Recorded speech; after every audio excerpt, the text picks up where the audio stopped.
podcast Perhub Santai. Daripada penasaran, langsung aja yuk dengerin episode kali ini. Hai teman-teman, balik lagi di Pops, Podcast Perhub Santai Volume 3. Apa kabar teman-teman? Semoga teman-teman yang di rumah selalu dalam keadaan sehat ya. Kali ini Podcast Perhub Santai Volume 3 membawakan tema Dilema Sandwich Generation. Nah, sebelum lanjut, izinkan aku untuk memperkenalkan diri terlebih dahulu nih. Perkenalkan, nama aku Esar dan partnerku. Aku Salma yang akan menemani jalannya podcast pada hari ini. Nah, kita nggak sendiri nih, ditemani dengan kakak-kakak yang cantik dan ganteng nih. Masnya mungkin bisa berkenalkan terlebih dahulu. Terima kasih. Halo teman-teman, kenalin nama aku Muhammad Fatir Siddiq. Aku dari Desain Komunikasi Visual angkatan 2021. Oke, halo teman-teman semua. Namaku Alisa Zahra Ramadhani, biasa dipanggil Lisha. Aku dari Desain Interior UB, perwakilan dari Himpunan Desain, dan kebetulan aku juga kabiroter. Wow, keren banget nih narasumber kita kali ini ya, Sar ya? Iya, banget. Nah, di sesi kali ini kita membahas sandwich, tapi bukan sandwich makanan, tapi sandwich yang lagi viral di akhir-akhir ini, yaitu generasi sandwich. Generasi sandwich sendiri ini sekelompok orang dewasa atau paruh baya yang merawat orang tua mereka yang lanjut usia dan anak-anak mereka sendiri misal. Nah, kalau menurut dari Mas Fajar sendiri nih, melihat tentang sandwich generation itu gimana sih? Oke. Kalau menurut aku sendiri ya, kalau berbicara tentang sandwich generation ini, menurutku sendiri sandwich generation adalah generasi yang hebat yang dapat menanggung beban dua generasinya, baik di atasnya sama di bawahnya, kayak gitu. Kalau dari Kak Arisha gimana? Kalau menurut aku, generasi sandwich itu analogi dari keadaan generasi yang mereka itu punya dua tanggung jawab gitu. Tanggung jawabnya itu buat yang di atas sama yang di bawah, dan belum tentu juga itu paruh baya menurut aku sih, karena kan banyaknya generasi sandwich itu malah anak-anak yang kelahiran 90-an sampai 2000 mungkin ya. Menurut aku sih gitu. Oke. Nah, kalau dari definisi kalian sendiri, kalian sebenarnya lihat gak sih sama sandwich generation ini? Apakah kalian masuk dalam sandwich generation ini? Menurut kalian sendiri? Ini aku haba pelajar nih. Kak Isya Oh ya, boleh, oke ya. Kalau menurut aku sih, alhamdulillahnya aku nggak relate ya sama generasi sandwich. Kak Isya ini kalau boleh tahu berapa bersaudara? Aku 3 bersaudara. Tiga bersaudara. Iya. Kak Isya anak ke? Paling bungsu. Oh, anak bungsu. Esra anak bungsu kan? Iya. Sama deh kita ya. Pas dulu kebetulan aku juga anak bungsu, boleh nggak? Boleh. Oh ya, udah. Aja nggak salah ya. Oke, kalau dari Bungsu bungsu geng. Kalau dari Fajar sendiri gimana? Oke, kalau dari mungkin pengalaman aku juga nggak relate juga sih, soalnya karena ya generasi sandwich ini kan cuman istilah aja kan. Dan menurutku juga kalau ada orang yang istilahnya menyatakan bahwasanya dia generasi sandwich, itu menurutku orang yang nggak bersyukur. Soalnya kenapa? Karena ya aku percaya kalau ada pun itu musibah datang ke kita ya nggak akan ini loh, kan Tuhan juga menjamin kalau musibah itu datang ke kita pasti kita itu bisa melewatinya kayak gitu. Mungkin dari aku itu sih. Tepuk tangan dulu. Keren banget sih, jawabannya keren banget. Iya kan? Nah, kalau dari kakak nih, untuk cara survive di generasi sandwich ini gimana sih? Kalau dari versi kakak sekarang? Pakai dulu aja deh. Gantian. Gantian aja. Kalau cara survive-nya sendiri sih itu setiap orang mempunyai cara survive beda-beda ya. Dan menurutku ya kalau buat survive kita emang harus benar-benar mempersiapkan dari sekarang. Soalnya generasi sandwich ini sendiri juga berawal dari tahun 2019 kan istilahnya. Dan itu pun salah satu alasannya karena ya kegagalan generasi milenial dalam istilahnya mempersiapkan biaya buat kedepannya gitu kan. Kalau buat survive-nya ya kita dari awal harus investasi terlebih dahulu buat kita benar-benar mempersiapkan buat kedepannya, dan kita harus kerja cerdas juga. Dan memang kalau berbicara tentang survive yang lebih ke mendalam, mungkin aku sendiri juga masih belum meranakan ke situ, mungkin itu aja sih. Jadi lebih pintar-pintar kelola duit gitu. Iya. Kalau dari Kadisha gimana? Kalau dari aku kata Fajar tadi sih bener, kayak orang survive itu kan beda-beda. Kalau aku ya itu ada, kita milih, aku milih mungkin ya. Kan aku bilang tadi generasi sandwich itu kayak nggak cuman paruh baya aja gitu. Maksudnya banyaknya itu malah kan yang di tahun 90-an sampai tahun 2000 gitu kan. Nah, mungkin gini, kalau aku lihat di masalah-masalah generasi sandwich itu banyaknya itu mereka itu gimana sih? Mereka itu terhimpit oleh orang tua sama anak mereka. Nah, mungkin untuk pasangan-pasangan muda kayak yang pasangan muda tahun 97, 98, 95, mungkin mereka bisa milih prioritasnya siapa, mau orang tua apa anak gitu. Kalau misalkan prioritasnya orang tua ya udah, kalau emang mau nikah sih nggak apa-apa gitu. Itu kan their choice gitu kan, pilihan mereka. Nah, tapi semisal orang tua masih membutuhkan mereka, ya jangan punya anak dulu. Tapi kalau misalkan prioritasnya anak, kan kita nggak tahu ya rezeki dari Tuhan itu gimana kan. Mungkin dia langsung punya anak atau gimana, ya sama orang tua mungkin bisa dikomunikasiin dulu. Kalau semisal mereka itu juga ada tanggungan gitu loh. Dan bener, harus pintar-pintar ngatur finansialnya gimana. Soalnya yang dihidupin itu nggak cuma seorang, dua orang. Oke, setuju juga sih. Kalau aku melihat sih sebenarnya persoalan sandwich generation ini sendiri itu nggak melulu tentang ekonomi ya, cuman kita juga menjadi jembatan komunikasi mungkin ya, antara adik kita mungkin dengan orang tua kita, bahkan istri kita mungkin ntar ya kelak dengan orang tua kita, seperti itu sih. Nah, aku jadi kepikiran nih, kan kita kan anak bungsu nih, kan punya kakak yang mungkin kelahiran 90, ya 2000 awal, atau mungkin yang ngerasain jadi sandwich generation. Kalau dari kalian ngelihat kakak-kakak itu gimana sih melewati masa-masa sebagai sandwich generation? Oke, mungkin ini aku deh. Alhamdulillah aku punya dua abang ya, aku cewek sendiri. Jadi itu Sama dong. Oh ya sama ya. Aduh, banyak Bungsu sama. cewek sendiri ya? Banyak namanya ya. Gini, jadi abang aku tuh dua, yang satu itu tahun 97, yang satu lagi 2001. Nah, yang pertama, abang aku yang pertama ini mungkin bisa kita bilang yang bener-bener generasi sandwich. Karena apa? Dia udah punya keluarga, tapi dia masih ngebantu orang tua aku gitu. Dan alhamdulillahnya abang aku ini orang yang bertanggung jawab. Dia itu sangat-sangat bertanggung jawab, baik ke dirinya sendiri, ke keluarganya, dan ke orang tuanya. Dia tahu posisinya itu gimana, dan cara dia mengatur keuangan itu benar-benar hal yang sangat aku gimana ya? Apresiasi. Iya benar, aku apresiasi, dan aku itu mau kayak gitu juga, kayak mau aku tiru gitu loh. Jadi ini ya, role model gitu ya. Role model aku banget itu abang aku yang pertama. Gimana cara dia bisa nyenangin orang tuanya tanpa ngebuat keluarganya ini merasa ditinggalkan. Gimana cara dia nyenangin keluarganya tanpa ngebuat orang tuanya ini ditinggalkan. Keren berarti Kak. Kasih. Kalau dari Fajar gimana melihat kakak-kakaknya? Oke, kalau melihat dari kakakku ya, karena aku cuma dua bersaudara dan aku cuma punya kakak laki-laki. Kalau bilang kakakku di generasi terhimpit atau generasi sandwich pun juga enggak. Soalnya aku pun sebagai adiknya juga enggak pernah menuntut bahwasanya aku minta sangu dan lain-lain, minta dihidupi atau itulah enggak. Karena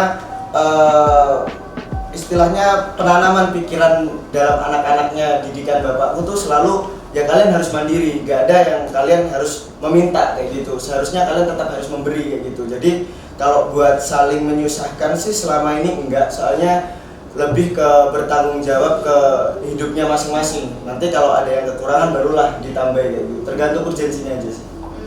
Kelahiran tahun berapa tuh kalau boleh tahu? Kalau kakakku sendiri kelahiran tahun 99. 99, yang gak jauh beda juga ya sama kita.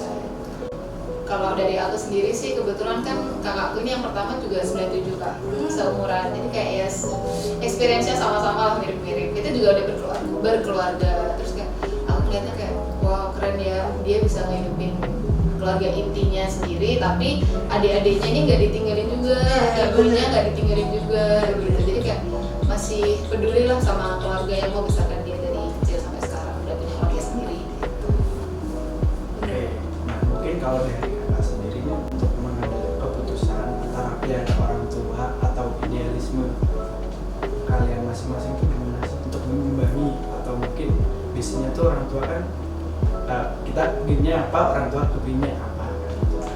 Nah kalau dari kakak sendiri gimana sih menjawab persoalan tersebut? Oke, kalau tentang pilihan ini tadi, kalau tentang pilihan sih aku lebih ke pilihanku sendiri sih. Soalnya kalau kecewa atas pilihan orang lain kan juga nggak enak gitu kan. Jadi kalau aku sendiri lebih ke milih dari pilihanku sendiri. Yang penting aku bisa bertanggung jawab buat melakukan pilihanku itu. Ini konteks pilihannya gimana ya?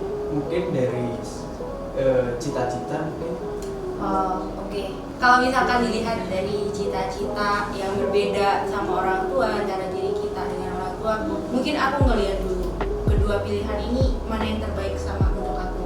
Karena orang tua aku itu, aku nggak tahu ya, tapi menurutku semua orang tua itu pengen yang terbaik untuk anak-anaknya. Nah, jadi kita lihat dulu pilihan mereka ini apa, dan pilihan aku ini apa, dan mana yang terbaik gitu untuk mungkin prospek kedepannya, bagaimana cara nanti aku menghadapinya. Kan nggak tahu kan kedepannya, misalkan kayak jurusan kuliah beda, itu udah wajar, udah banyak masalahnya. Jurusan kuliah beda ini gitu ya, jadi dilihat dulu, dibandingkan dulu pilihanku sama pilihan orang tuaku, yang terbaik yang mana, dicari jalan keluarnya gitu. Ya, dan pada akhirnya sih orang tua itu pengen anaknya dengan pilihan yang terbaik ya tentunya.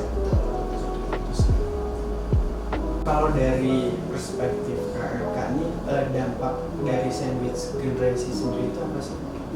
Versi kalian masing-masing. Beda. Kalau menurut aku dampak yang paling utama itu stres sih, mental health-nya itu ya, mental health-nya. Ya kan kalau ya maaf, ya maksudnya kan gini. Sekarang kan emang lagi ini banget kan tentang kesehatan mental gitu. Nah itu tuh yang paling utama, yang paling berdamage itu ya mentalnya itu, stres. Karena yang dipikirkan itu banyak gitu, dan tanggung jawab jadi situ banyak gitu, untuk dampaknya. Dan kalau misalkan kita udah kena mental, itu bakal kena juga ke kesehatan, kehidupan sehari-hari sehari-hari juga, benar banget. sangat Iya, karena pasti tentunya sangat menguras energi kita. Benar banget. Dan karena hal-hal seperti itu rentan jadinya orang-orang itu ke jalan yang salah gitu, yang ngebuat banyaknya apa ya, kalau misalkan remaja mungkin kenakalan remaja, kalau misalkan yang mungkin dia udah dewasa itu tindakan kriminal gitu tuh. Pinjol. Nah, itu pinjol. itu salah satu bukti ini ya, bukti konkret ya. Ya, pernah ya Jar ya pinjol? Enggak sih, Mbak. Alhamdulillah ya, alhamdulillah. Jangan sampai ya Jar ya. Nah tapi pernah lihat nggak sih teman dari kakak sendiri kayak ini anak sandwich generation nih, tapi kok kayaknya lagi murung atau lagi kena dampaknya sandwich generation gitu? Ada nggak teman atau ya kenalan lah yang kayak gitu? Atau mungkin lagi down-downnya. Iya lagi the lowest point of their life gitu. Pernah sih. Pernah. Iya, ketika dia istilahnya stres dapat tuntutan orang tua, terus tuntutan dari adik-adiknya kan, temanku ini sendiri tuh ya istilahnya sehabis kuliahnya udah harus kerja gitu, karena ya mungkin mohon maaf karena sisi ekonomi keluarganya itu nggak mencukupi buat dia melanjutkan ke perguruan tinggi, jadi ya dia dituntut untuk kerja, dan kerjanya pun juga seadanya untuk membiayai adik-adiknya kayak gitu. Nah mungkin kalau bisa dikata stres mungkin dari mukanya dia ini sendiri juga stres sih, tapi yang lebih menakutkannya lagi itu ya kecerobohan tadi, baik pinjol sana sini, gali lubang tutup lubang kayak gitu. Dan itu juga dari HP-nya sendiri itu pasti bisa dihubungin, gara-gara ya lebih banyak dihubungin orang-orang yang Pinjol itu. iya, yang lagi pinjol kayak gitu. Rentenirnya. Jadi udah dia ini stres, dapat tuntutan orang tua, tuntutan hutang. Nah nanti biasanya ya dia lebih sering ke ini sih, minuman keras nih. Pelampiasannya ke Iya, situ. pelampiasannya ke situ. Nah Nah tapi ini nggak sih, kalian kadang suka support gitu nggak sih, kayak ya walaupun nggak relate tapi kan kayak kita sebagai salah satu temannya lah yang bisa ikut menyemangati biar dia nggak putus asa atau gimana gitu. Kalau dari temenku gimana ya, kalau misalkan mereka sandwich generation itu mereka stres tapi bukan karena sandwich generation gitu. Jadi kalau misalkan supportnya tentang sandwich generation juga ya aku nggak yang kesana gitu, aku lebih ke merekanya permasalahannya apa gitu. Soalnya teman-temanku ya alhamdulillahnya juga bukan yang sandwich generation juga, mereka paling stres tapi ya stresnya karena Hal lain gitu. perkuliahan lah apalah segala macem Percintaan gitu. ya. Banyak ya. jelas banyak Capeknya ya, capek banget itu. Oke. Terus kalau misalkan nanti nih kakak jadi seorang orang tua, pasti kan seperti yang tadi dibilang kayak pengen anaknya itu yang jadi terbaik gitu lah. Jadi kita punya pilihan sendiri buat anak-anak juga. Dan itu memaksakan nggak sih? Kayak kamu itu bagusnya di sini, udah di sini aja. Ibu itu ngerasain.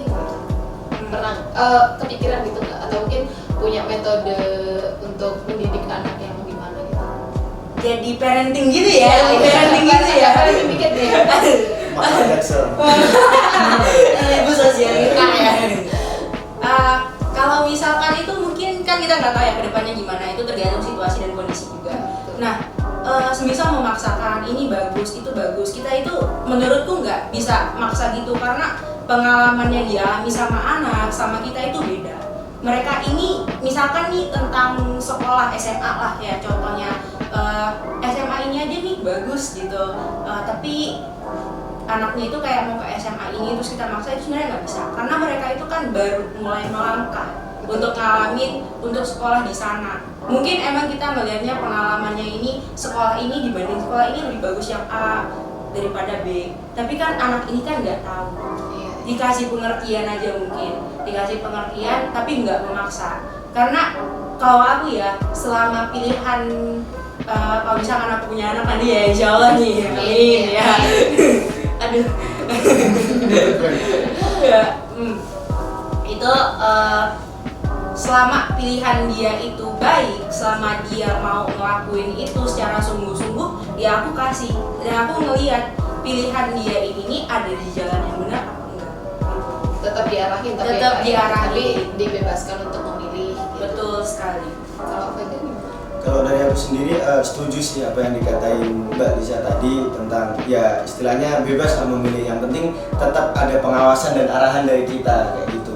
Yang penting kita pastiin bahwasanya pilihan si anak nih dia bisa bertanggung jawab lah atas pilihannya. Soalnya dalam kebanyakan kasus yang terjadi di stick parent itu kebanyakan ya anak-anak itu lebih sering gimana ya, lebih sering membohongi kayak gitu, dan itu sangat istilahnya ya dalam segi keluarganya aja udah berani membohongi, apalagi sama masyarakat luas kayak gitu. Jadi aku malah lebih takut anakku membohongi diriku sih kalau kayak gitu. Ngomong-ngomong strict parents kayaknya kok ketawa gitu, relate ya? Apa enggak? Enggak relate ya? Relate nih awal ya, cuman makin kesini mungkin orang tua juga mengerti lah keseharian kita gimana, jadinya mungkin mereka juga menaruh percaya sih sama aku, kayak udah sih nggak apa-apa asalkan kamu nggak belok nih, mestinya Gimana? Belok ya? Kirain jaga gitu juga ya? Jangan ya? Kirain pelan. Kamu pelan. Tapi aku setuju sih sama yang dia ngomongin Fajar tadi. Mungkin didikan orang tua aku juga gitu, soalnya kamu tuh bebas milih apapun di hidup kamu, pokoknya kamu bertanggung jawab. Entah itu kamu mau ngerokok, mau ya apapun yang pilihanmu itu kamu harus bertanggung jawab gitu. Jadi aku juga mikir kayak, aduh aku nanti milih ini tuh beneran nggak sih, aku bisa mempertanggungjawabkan nggak sih. Jadi kayak pikiran refleks aku sendiri gitu, apakah aku bisa mempertanggungjawabkan atau enggak. Iya sih. Nah, kalau menurut kakak sendiri nih melihat sandwich generation ini rentan terkena stres atau mungkin berdampak terhadap mental mungkin? Iya, kalau itu udah pasti sih, udah pasti 100% itu udah pasti kena mental gitu. Sering dicurhatin kakaknya nggak? Soalnya aku kebetulan aku sering dicurhatin. Iya sih, aku enggak. Kakakku itu lebih ke mamaku. Gimana? Kan Ya ya ngobrol kan sama mama aku gimana ya aku tahu iya, sih kan. iya. Tapi yang rentannya itu pasti kalau jawaban aku itu pasti. Iya sih, pasti beban juga kan, tanggung jawab juga pasti. Terus menurut kakak nih, tanggung jawab dari menjadi terjebak di sandwich generation itu gimana sih? Tanggung jawab harus menghidupi keluarga kah, atau mungkin membahagiakan keluarga atau Gimana Jar? Ya kalau aku sendiri ya mengusahakan ya, mengusahakan secara maksimal mungkin dengan cari kerja yang lebih berbenefit lagi mungkin, dan juga jangan sampai terjebak dalam lubang setan pinjol kayak gitu aja sih. Soalnya rata-rata orang stres tuh rentannya ke ceroboh juga gitu. juga bisa mikir jernih ya. Apalagi sekarang kan juga teknologi buat mengakses dapat uang dengan mudah kan juga sangat enak banget. Iya sih. Gak hanya pinjol aja sekarang, judi. Iya. Slot itu pun Iya. Slot. Bener. Kalau dari kalian sih? Tanggung jawab jadi sandwich generation. Kalau misalkan aku di posisi itu, ini kita realistis aja lah ya. Iya. Semisal emang dapat kerjanya yang nggak bisa menghidupin 2 generasi, itu gini. Kalau misalkan aku dapat gaji, aku nggak bakal ngomong jumlah gaji aku berapa. Karena kalau misalkan kita bilang gaji kita berapa ke orang tua, mereka pasti walaupun ada yang nggak ditampilin gitu, pasti ada harapan di situ Ekspektasi, kayak ya, dikasih sekian lah apalah. Nah itu kata aku jangan dikasih tahu, bilang aja misalkan gaji pokoknya bonus apa segala macam nggak usah dikasih tahu gitu kan. Nanti misalkan kita ada rezeki lebih ya udah kita kasih jajan ke orang tua. Terus ini kalau misalkan aku masih jadi single woman yang karirnya independen nih. Tapi kalau misalkan aku udah punya keluarga, ya kan aku kan cewek ya, tapi emang kayak kata Fajar tadi, kerja sih, nyari duit itu udah menurut aku jawaban yang paling Bener ya? yang paling gitu jawabannya. Si paling. Terus mungkin ada nih pesan-pesan buat teman-teman yang terjebak di sandwich generation, apa pesan-pesan dari kalian? Mungkin menyemangati atau Bulan, Mbak. Aduh, masih merangkai nih. pakai kata-kata ya? Merangkai kata-kata. Kalau dari aku sendiri tetap selalu bersyukur, apapun yang kita punya itu juga harus dimaksimalkan kayak gitu. Jangan terlalu cepat buat putus asa, karena ya yakin aja Tuhan memberikan kita musibah itu karena kita pantas untuk lebih ke derajat berikutnya. Mungkin itu aja sih. Oke, kalau pesan aku buat teman-teman sandwich generation yang ngerasa dirinya sandwich generation, itu tetap semangat. Emang yang kalian butuhin itu bukan kata-kata semangat support, tapi selalu ingat ada orang-orang yang beneran tulus sayang, ada orang-orang yang bener-bener menyemangati, dan apapun itu masalahnya pasti ada jalan keluarnya. Dan jangan lupa juga bersyukur, kalian itu hebat, kita semua hebat. Tepuk tangan gitu. Nah mungkin movement kayak gini tuh bisa kita awali dari keluarga kita terdekat, kakak-kakak kita sendiri mungkin. Ya. Tuh, Support semangat, lebih, support iya. gitu ya. Karena emang gak gampang sih jadi masuk terjebak di sandwich generation. Oke, terima kasih teman-teman kakak yang sudah menyempatkan hadir untuk mengisi podcast kali ini. Jangan lupa buat teman-teman yang di rumah yang ingin nonton seri sebelumnya nih, kan ada juga volume 1 dan volume 2-nya, atau mungkin volume-volume selanjutnya bisa banget ditonton di IG, Spotify, atau YouTube BEM Vokasi UB. BTW ini studionya kok bagus banget ya? Iya, kayak estetik banget estetik gitu. banget gitu, ada Suasana ininya. juga. Empuk ya? Iya, empuk banget kayak Bagus dari ya tadi kayaknya. dari tadi kayak pengen Comfy tidur enak. banget. Iya. Dingin lagi sejuk ya. Serasa di rumah sendiri. Bener-bener. Estetik, keren. Nyaman banget ini. Kita lagi di mana sih? Kita lagi ada di Duda Studio. Nah mungkin dari teman-teman nih, mungkin kalau yang mau tapping video atau mungkin sekedar studio foto, nah boleh nih datang ke Duda Studio. Mungkin ini studionya juga bisa buat foto keluarga buat teman-teman yang wisuda, mungkin bisa banget ya Sar ya? Bisa banget. Foto di atau, sini. Iya, atau foto sama ayang. Kalau punya ayang ya boleh dicoba nih. Di Duda Boleh Studio. banget nih. Perlengkapannya juga ini ya, Iya, lengkap dari banget. perlengkapan. Kamera-kameranya juga bagus-bagus teman-teman. Jadi jangan lupa untuk kunjungi Dut Studio di Gria Santa Suhat. Oke, sekali lagi terima kasih buat Kak Fajar dan juga Kak Alicia sebagai narasumber kita kali ini. Akhir kata dari kami, wassalamualaikum warahmatullahi wabarakatuh. See you. Terima kasih telah mendengarkan podcast Perhub Santai. Jangan lupa share konten kami lewat sosial media kamu. Kalian bisa cek konten menarik lainnya di Instagram, Spotify, dan YouTube BEM Vokasi UB.